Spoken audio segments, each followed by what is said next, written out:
¿cómo están? Bienvenidos a la casa virtual de Creciendo Juntas.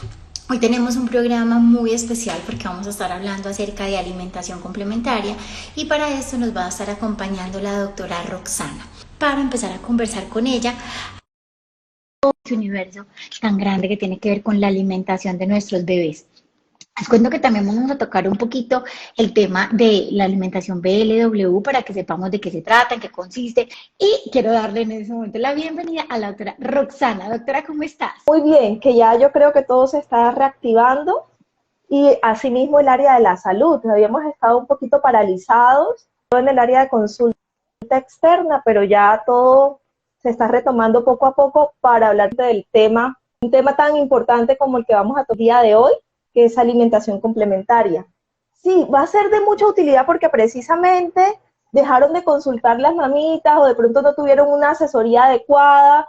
Mueve gente precisamente porque hay muchos mitos, mucha forma de criar a los niños, la opinión de la abuelita, de la vecina, de la tía. Y ya en esto hay estudios bien fundamentados de cosas nuevas que podemos hacer. Todos los días van cambiando cosas, hay opciones para favorecer una nutrición adecuada de nuestros niños. Para que iniciemos y entremos en materia, lo primero que queremos saber es qué es la alimentación complementaria. Bueno, la alimentación complementaria son todos aquellos alimentos que se le dan al bebé diferentes a la lactancia materna según la OMS, pero hay otras definiciones, por ejemplo, por SGAN.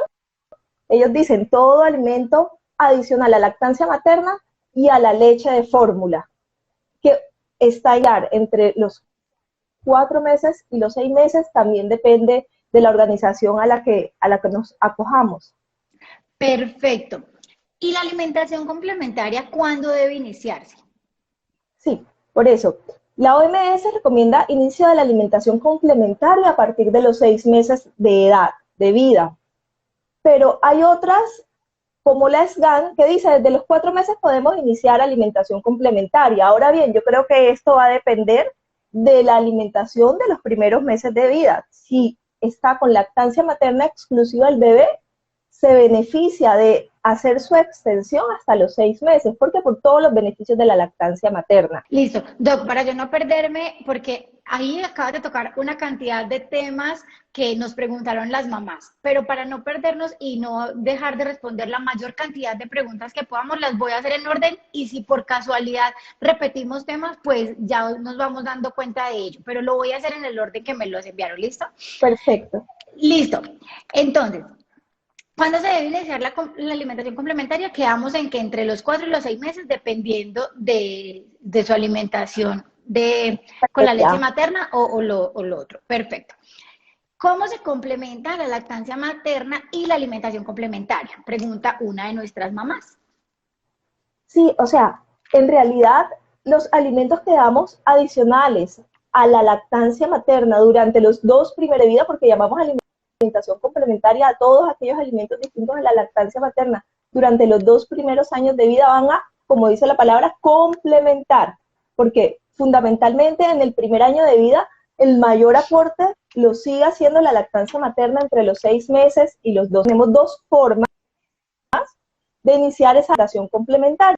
Una es la fórmula tradicional, que es la que la gran mayoría de nosotros conocemos por papillas, inicia con papillas, con puré, con licuados, y la otra es una técnica relativamente nueva que se ha cogido mucha fuerza en los últimos años aquí en nuestro país, que es Bliss, que de esta también tiene muchos beneficios. A veces hay mamitas que sí son un poquito nerviosas, pero yo creo que con un acompañamiento, la alimentación perceptiva y respetuosa tiene muchos beneficios para los bebés. Perfecto. Pregunta otra de nuestras mamás es ¿qué podemos hacer frente a un bebé que no quiere comer lo que se le ofrece y aun cuando ya es tiempo de empezar la alimentación complementaria, él solo quiere estar pegado de su teta? Bueno, hay varias cosas. Cuando un bebé no quiere comer, hay que vigilar. Uno, ¿tiene sueño o no tiene sueño el bebé? El bebé con sueño no va a querer comer, no va a tener un apetito adecuado. ¿Está durmiendo bien el bebé? Es la segunda pregunta, porque dormir bien, el descansar bien es un estimulante del apetito. Tercero, tiene sed el bebé y por eso no quiere comer. Cuarto, ¿será que me pasé de la hora y por eso las rutinas son importantes? Si el bebé está acostumbrado a comer o a recibir alimento a las 12 y resulta que yo me retrasé y le brindo el alimento a la 1 de la tarde, esa hora de retraso lo puso de mal genio, ya no quiere recibir el alimento, o sea, ¿qué sucedió allí? Deben cumplirse las rutinas, se deben respetar los horarios y no esperar a que el bebé tenga demasiada hambre, porque precisamente puede cambiar el apetito. Otro, el alimento sigue siendo también una emoción, que no debería ser así, pero si el bebé está triste, probablemente eso también le causa inapetencia. Y lo último es siempre que el bebé te reciba, reforzarle de manera positiva, de tal manera que él no busque nunca llamar la atención dejando de comer. Entonces esos son aspectos que tenemos que tener en cuenta. Hay bebecitos que al inicio no quieren recibir el alimento y no es porque no le guste o no le apetezca, sino que simplemente ellos están aprendiendo. Reciben una porción pequeñita y botan 5 veces lo que reciben. Y no quiere decir que no les guste. Sacan la comida de la boquita, incluso hacen arcadas, y esas arcadas también son fisiológicas y son esperables. Entonces, un problema, yo creo que esto es algo de mucha paciencia, entre los 6 y los 9 meses la alimentación complementaria, solo un 20 o un 30% los requerimientos calóricos para el bebé.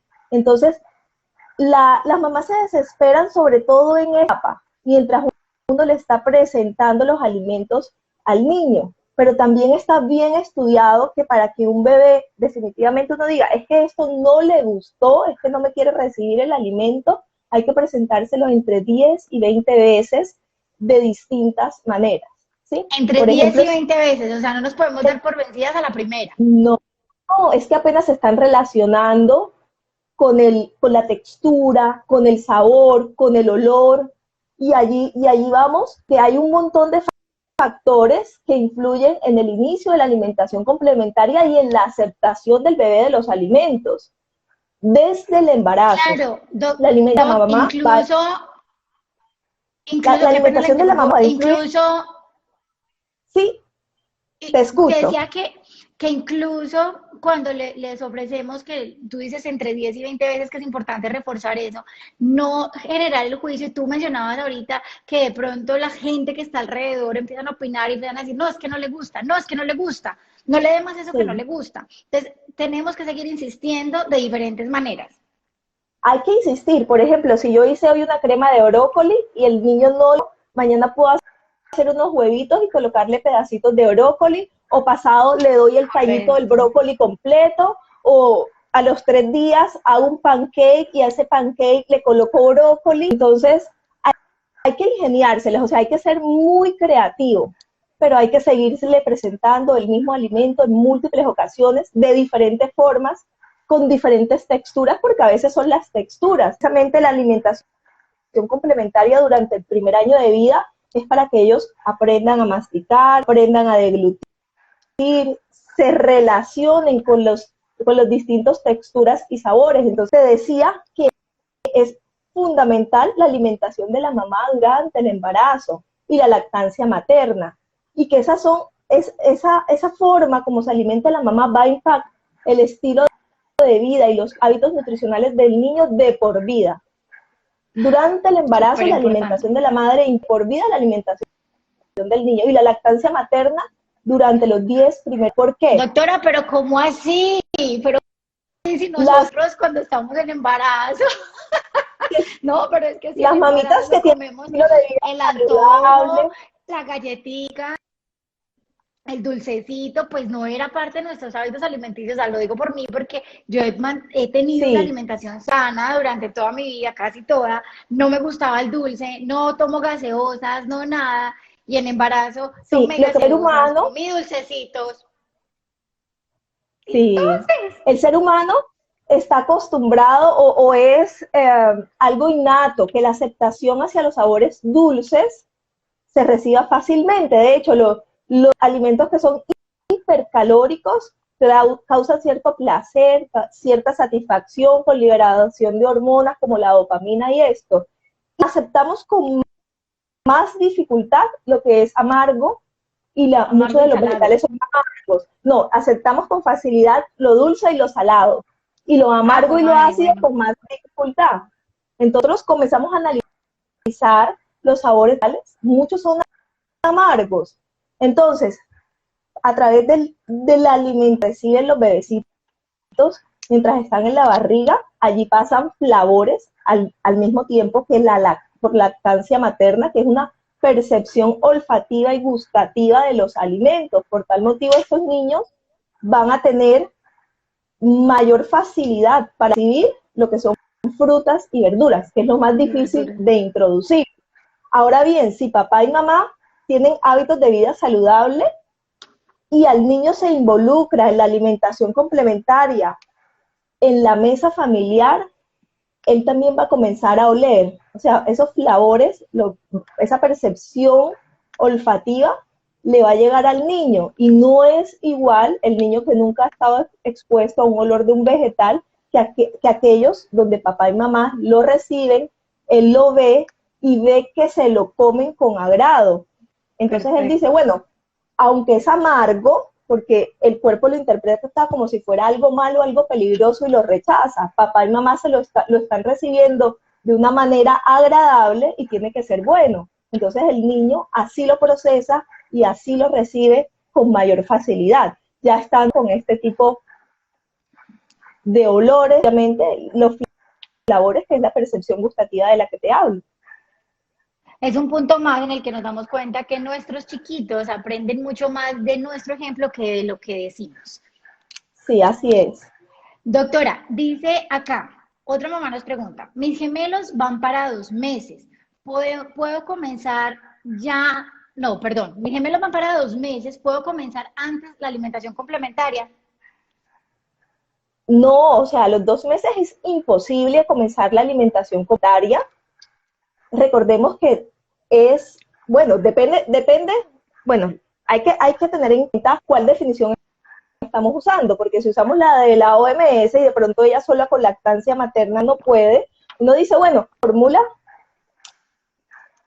guiado con una asesoría y ahí sería alimentación complementaria, pero si ella se está refiriendo a alimentación complementaria a otros alimentos distintos a la fórmula y a la lactancia materna, definitivamente no. Por eso uno, si es un embarazo gemelar, probablemente sean pretérmino.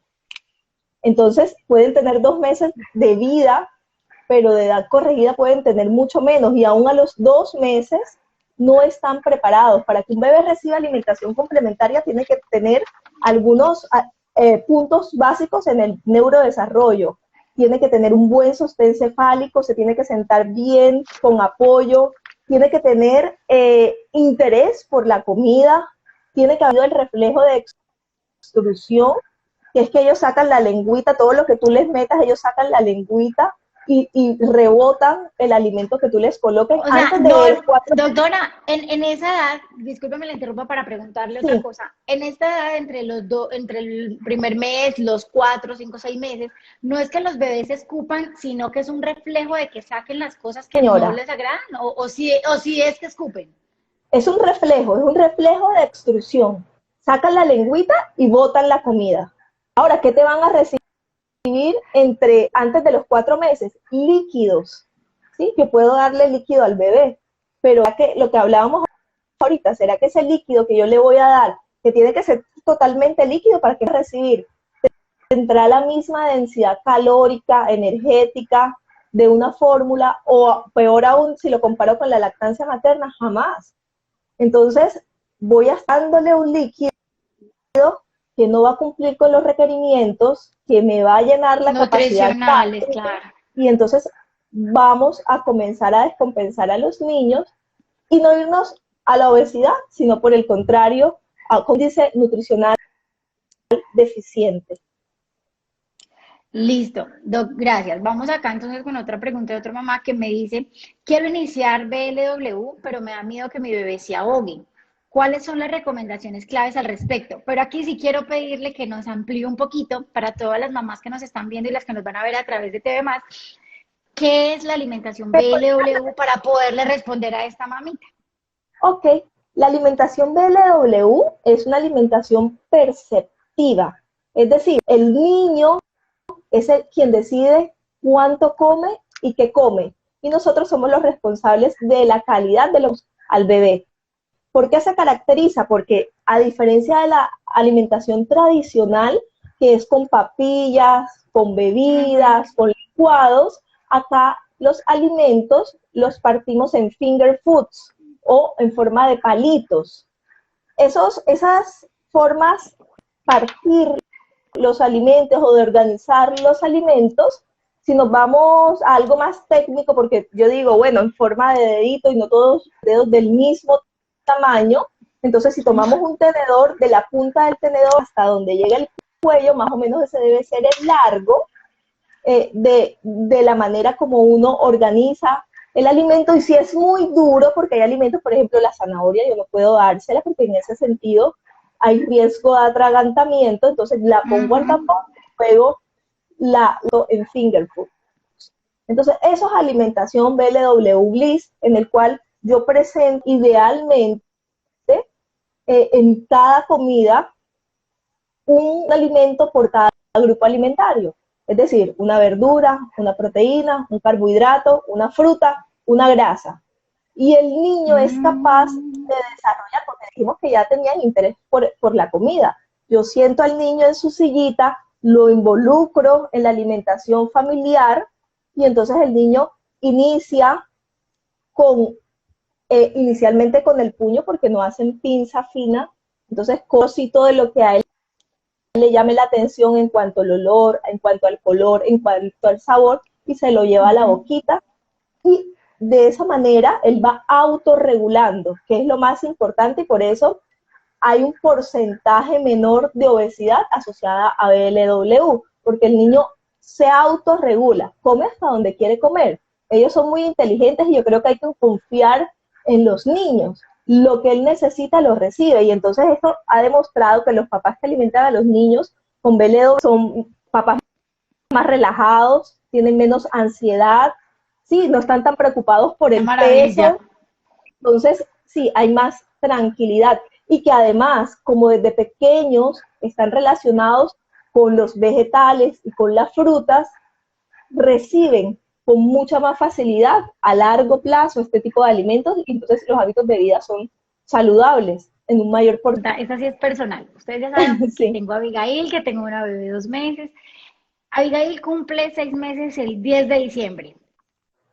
Momento de iniciar su alimentación complementaria. Al día siguiente, que ella cumpla 6 meses y cumpla con todas las características que has mencionado, que se siente, que mantenga su cabecita, que muestre interés por los alimentos, ¿cierto? Todas esas cosas, ya el otro día ya le puedo preparar un desayuno con un Claro que huevito sí. cortado, pues, ay no, eso es una maravilla, yo no elaboro eso. Sí, claro. Sí, y la O sea, al idea es día que, como te siguiente digo, ya. ya, Y almuerzo perfecto. también, y media mañana, y todo lo demás. No, No. lo ideal es que iniciemos con dos o tres comiditas, Ah, ok. y a las 3 comiditas comienzo a meter las medias mañanas. Ahora, que le comencemos a dar la alimentación complementaria no quiere decir que vamos a restringir la lactancia materna. Cuando reciben lactancia materna sigue siendo a libre demanda. Recordemos que la lactancia materna también es protectora para obesidad. Ahora, hay que ver qué pasa con los niños que reciben fórmula, porque los niños que reciben fórmula, que de pronto llegan a los 6 meses con sobrepeso u obesidad, hay que hacer un control más importante del aporte calórico, pero cuando están con lactancia materna exclusiva es mucho más fácil, porque siempre es protectora, pero sí, cumplió 6 meses, tiene todos los Maravilla. requerimientos del neurodesarrollo para iniciar BLW, y la sienta, le pone su huevito, y además de su huevito un pedacito de yuca, un pedacito de kiwi, un pedacito de aguacate, y ahí tienes los 4. Y con que te reciba con que reciba un cada uno, uy, va súper. Un pedacito de un trocito para comenzar. Vamos Bueno, súper. yo le diré contando cómo me va cuando ese momento de mi vida llegue. Por ahora, por ahora sigamos con otra pregunta de las mamás que nos dicen ¿Qué podemos hacer frente a los bebés que vomitan frecuentemente? Que vomitan. Que vomitan. No te escuché la pregunta, disculpa. ¿Qué podemos hacer frente a los bebés que vomitan constantemente? Sí, bueno, los bebés pueden ser vomitadores felices o tener ser vomitador fisiológico, un reflujo que es fisiológico, que es normal. ¿Por qué? Porque el esfínter que se encuentra en la boquita, para que me entiendan, del estómago, es un músculo y ese músculo está todavía aguadito, así como ellos son aguaditos, ese músculo todavía no cumple la función de esfínter, de apretar ahí en el estómago para que no se devuelva la comida, sino que adquiere su madurez incluso hasta el año de vida. Entonces, la gran mayoría de los niños son vomitadores felices. ¿Qué quiere decir que es un vomitador feliz? Que vomita y vomita un montón y vomita varias veces al día, pero gana peso y gana de manera adecuada, que eso es lo más importante. Y no hace otras complicaciones asociadas, como por ejemplo, neumonías recurrentes. Eso hay que tenerlo claro. Ahora, con esto, usualmente lo que hay que tener en cuenta son las técnicas, uno, de alimentación y dos, posalimentación, medidas antirreflujo. Que no se acueste inmediatamente, que si de pronto le voy a sacar los gases, no comienzo a hacer esto, porque esto se lo estoy bamboleando y lo que está en el estómago lo va a devolver, sino que los gases salen por posición y más o menos que el estómago le llegue a la altura del seno de la mamá y con el seno se comprime el estómago y él ya elimina su gasecito. No lo voy a acostar horizontal, sino de pronto en una almohadita que quede ligeramente con la cabeza levantada en la próxima media hora. Y lo otro es revisar la cantidad de alimento que estoy dando, tanto antes de la alimentación complementaria como después de la alimentaria, porque si yo sobrepaso la capacidad gástrica, voy a hacer que el bebé vomite con frecuencia.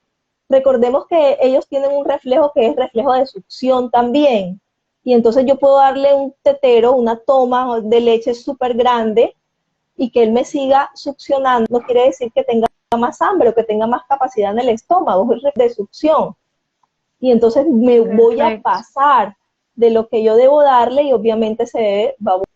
Entonces, lo primero en ese niño que es vomitador constante es hacer una visita al pediatra y vigilar si es un niño vomitador feliz. Su talla va adecuado según las curvas del Mundial de la Salud, ¿sí? Y según su misma desviación en el control mes a mes durante el primer año de vida. Luego de eso, yo miro cuál es la causa y qué estrategias debo tener en cuenta para mejorar esos episodios eméticos. Hay algunos niños que necesitan algunas medicaciones, algunos fármacos para mejorar porque son muy intensos, pero en términos generales, con una buena técnica de alimentación y con medidas antirreflujo, el niño vomitador feliz va bien. ¿Sí? Ok, perfecto. Ni siquiera hay fórmulas incluso antirreflujo, pero por ejemplo, si está con lactancia materna más, pues ¿para qué vas a colocar una fórmula antirreflujo si es que la leche materna no tiene ningún espesante? Entonces, más bien, seguir las recomendaciones y tener paciencia mientras madura el esfínter.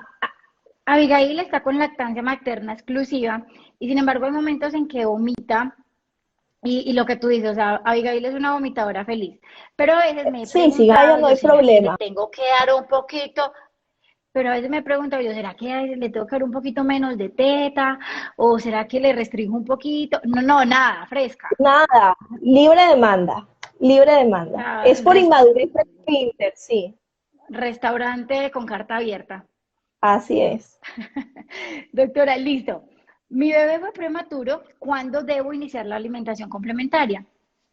Sí, lo primero, en el prematuro hay que vigilar porque a veces ellos tienen unos hitos del desarrollo que está retrasado en relación a un niño que nació a término. No los alcanzan en el mismo momento, sobre todo porque algunos quedan con secuelas, algunos hacen hemorragia intraventricular, o sea, depende de la condición del prematuro. Pero en el momento, más o menos a los 4 meses de edad corregida, ¿sí? Si el niño tiene todos los hitos del neurodesarrollo que ya hemos mencionado, puede iniciar alimentación complementaria después de los 4 meses de edad corregida. Perfecto.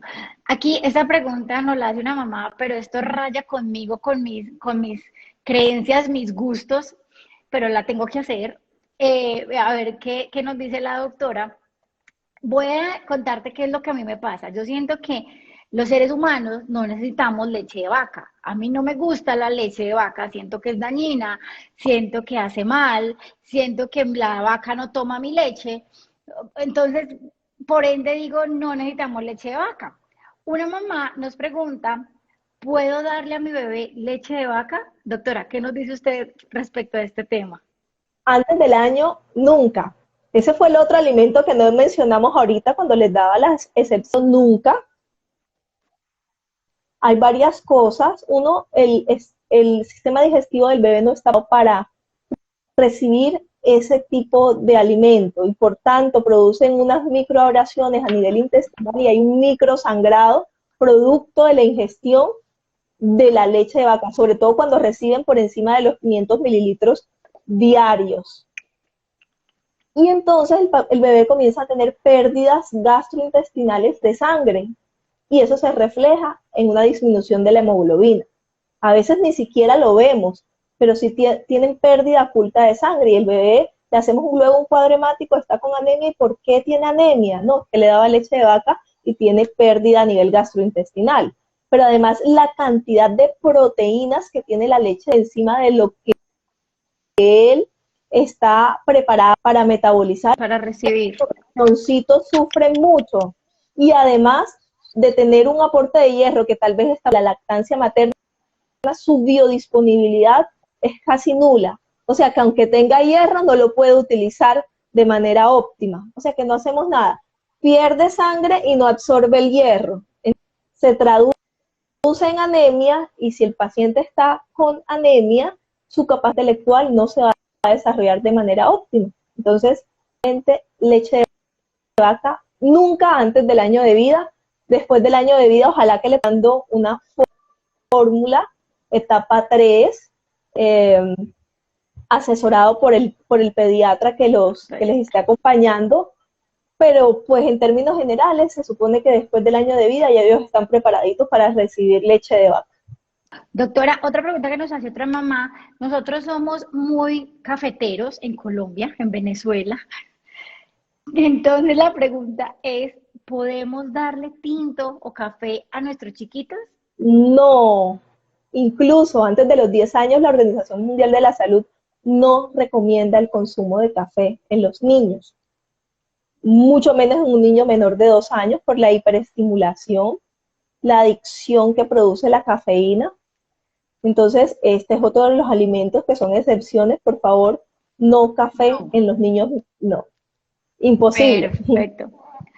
Doctora, entre otros alimentos que nos preguntan es, ¿podemos dar compotas y cereales? Sí, se pueden dar compotas y cereales. Obviamente las compotas hacen parte de la alimentación tradicional, pero son compotas hechas en casa, con frutas naturales o con vegetales. Pues yo puedo hacer una compota con aguacate, por ejemplo, sin azúcar añadida. No es compota del supermercado, porque estos ya son alimentos ultraprocesados con una carga calórica muy alta y un aporte de azúcar muy alto. Entonces, por favor, estos alimentos sí debemos evitarlos. Entonces aquí recomendación como para nosotros, mamás y papás que estamos en casa con nuestros chiquitos, cuando hacemos el mercado, nada de nada, para o la sea, nevera, la recomendación es comer comida real, comida, la yuca, el ñame, arrocito. Si voy a usar un cereal, por ejemplo, que sea la avena, que sea el maíz, la quinoa. entre más natural sea la alimentación, muchísimo mejor. Nada de ultraprocesado. Claro, y ya si vamos a una fiesta, es que, ¿por qué soy insistente? Porque muchas mamás piensan que ya nos volvemos supremamente radicales, y es decir, esto no, empezamos a satanizar también como, Sí. como el dulce, pero son niños finalmente, entonces yo siento que en algún momento pues van a probarlo y van a querer disfrutarlo. No puede ser uno tan radical. porque el niño se siente castigado, se va al otro extremo, Exacto. incluso sí, él emotivamente puede comenzar a hacer cosas inadecuadas. Ahora, ellos tienen que regularse, porque tú puedes tener a tu niño súper bien educado en cuanto a la higiene alimentario, y cuando entra al colegio se va a encontrar con otros niños, por ejemplo, que no comen tan saludable. Entonces, Claro. él ha tenido que estar expuesto a cierto tipo de alimentos, pero va a tener sus preferencias por lo que nosotros enseñemos en casa. Por eso es muy importante que los hábitos saludables sean en familia, porque si no son en familia no hacemos nada. Si no son en familia y yo no le doy jugo a él, en el colegio va a probar el jugo y cuando vea la jarra de jugo en la nevera, se va a Se tomar la va el a jugo. tomar. Si yo no le doy galletica a él, pero es que a mamá o a papá sí le gusta la galletica, o le gusta el helado, le gusta el brownie, y ahí en la casa está, va a ir usted más grandecito y tenga la posibilidad y se lo va a comer. Entonces, deben ser hábitos de vida saludables, Perfecto. definitivamente. Doctora, se nos está agotando el tiempo. Yo quisiera hacerle una última pregunta y es si hay una alimentación mejor que la otra o simplemente son diferentes. La alimentación No, tradicional versus BLW. bueno, yo te doy un consonal, yo soy muy defensora de BLW Bliss, porque me parece que la autorregulación es muy importante. Ahora tenemos una incidencia de enfermedad metabólica, obesidad, infarto agudo de miocardio, hipertensión muy alta, y lo que nosotros como padres podemos hacer por nuestros niños es dejar que se autorregulen. Ellos se autorregulan hasta los 5 años. Después de los 5 años de la capacidad de autorregulación, y la mayoría de los niños comienzan a comer en exceso un 25% de cita. Entonces, los primeros 5 años de vida, si nos un buen trabajo, y es que nosotros en la alimentación tradicional muchas veces no sabemos cuánto es lo que necesita el niño. Yo creo que esta es la porción, y ya de pronto él me sigue abriendo la boca y me sigue la boca, y yo le sigo dando y le sigo dando la papilla y le sigo dando la sopa, pero no se autorreguló, no aprendió a autorregularse, pero me va a recibir mayor alimento del indicado. Y como te digo, luego que reciba vegetales, que reciba las frutas, va a ser más complejo. Entonces, en cuanto a eso y al neurodesarrollo, hacen la pinza más temprano, tienen mayor facilidad para algunas, mayor destreza para habilidades como pintar, de pronto la caligrafía es más bonita, la pinza la hacen más tempranamente. O sea, tiene unos plus que son bien interesantes, sin embargo, no podemos decir que una es mejor que la otra, simplemente son distintas. El que comienza con alimentación tradicional, llegará un momento que el niño también coma en trozos. Como te digo, Perfecto. eso es una decisión que se toma en familia, porque hay mamás y papás que son muy nerviosos, que se angustian muchísimo, y que uno dice, bueno, no puede aplicar para este tipo de alimentación, porque si el niño me dio carcarita, ya está muy angustiado, y la idea no es causar estrés familiar a nivel familiar, pero el que esté bien asesorado, que pueda hacer un acompañamiento óptimo, ojalá que probara con BLW Bliss. Es Listo. un concepto muy. Doctora, muchas gracias. ¿Dónde podemos encontrarla? Si alguien tiene alguna pregunta que quedó volando, quedó con otras inquietudes o quiere simplemente contactarla, ¿cómo podemos ubicarla? En Instagram, Rosana Fortich, guión de piso pediatra, allí me pueden contactar, me pueden dejar un mensajito, ahí está el WhatsApp de mi secretaria, para lo que necesiten estoy a sus órdenes. Bueno, doctora, muchas gracias. Gracias a todos los que se conectaron. Recuerden que todos los jueves tenemos una cita a través de la Casa Virtual de Creciendo Juntas con nuevos temas, con expertos, para llenarnos de ideas y de información que nos permitan a las mamás empoderarnos y tomar decisiones informadas, que es lo más importante. Entonces pueden seguirme en mi Instagram, ahí está @DianaTabordaCoach. Ahí hablamos de todos los temas de que tengan que ver con este maravilloso universo de la maternidad. Doctora, le reitero el agradecimiento de parte de esta hermosa comunidad de Creciendo Juntas por habernos acompañado, por la información tan valiosa que nos da, y esperamos volver a tener como invitada en nuestro programa cuando toda esta pandemia termine y podamos volver a conversar juntas. Claro que sí, Diana, un gusto en conocerte, quedo a tus órdenes para lo que necesites siempre. Un abrazo y que Claro, tengas feliz. doctora. Muchas gracias a todas. Recuerden que cada uno de ustedes tiene en sus manos el poder de diseñar el mundo que quiere habitar. Chao. Chaito.